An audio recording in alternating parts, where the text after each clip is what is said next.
കനത്ത മഴയിൽ രണ്ടാം ദിനവും വെള്ളക്കെട്ടിൽ മുങ്ങി തെക്കൻ കേരളം. തോരാമഴയിൽ വീടുകളിലും റോഡുകളിലും വെള്ളം കയറിയതോടെ തലസ്ഥാന നിവാസികൾ ദുരിതത്തിലായി. റെഡ് അലേർട്ട് പ്രഖ്യാപിച്ചിട്ടുള്ള പത്തനംതിട്ട ജില്ലയിൽ ജാഗ്രത തുടരുകയാണ്. കൊല്ലത്തും ശക്തമായ മഴയാണ് ലഭിക്കുന്നത്. തിരുവനന്തപുരം ജില്ലയിൽ മഴയ്ക്ക് നേരിയ ശമനമുണ്ടെങ്കിലും താഴ്ന്ന പ്രദേശങ്ങളിൽ വെള്ളക്കെട്ട് രൂക്ഷമാണ്. മുക്കോലയ്ക്കൽ, അട്ടക്കുളങ്ങര, കുളത്തൂർ, ഉള്ളൂർ എന്നിവിടങ്ങളിലെല്ലാം വീടുകളിൽ വെള്ളം കയറി. ശക്തമായ മഴയിൽ മരങ്ങൾ കടപുഴകി വീണതോടെ പലയിടത്തും ഗതാഗതം തടസ്സപ്പെട്ടു. മഴക്കെടുതി കണക്കിലെടുത്ത് ജില്ലാ ആസ്ഥാന അഗ്നിരക്ഷാ നിലയത്തിൽ കൺട്രോൾ റൂം ആരംഭിച്ചിട്ടുണ്ട്.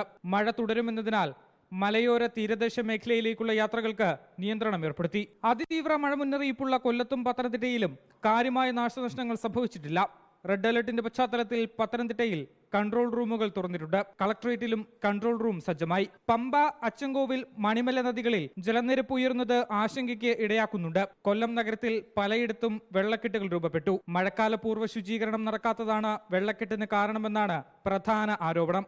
വരും ദിവസങ്ങളിലും മഴ ശക്തമാകുന്നതോടെ വെള്ളക്കെട്ട് കൂടുതൽ രൂക്ഷമാകാനാണ് സാധ്യത. വിവിധ ബ്യൂറോകൾക്കൊപ്പം റിപ്പോർട്ടർ, തിരുവനന്തപുരം.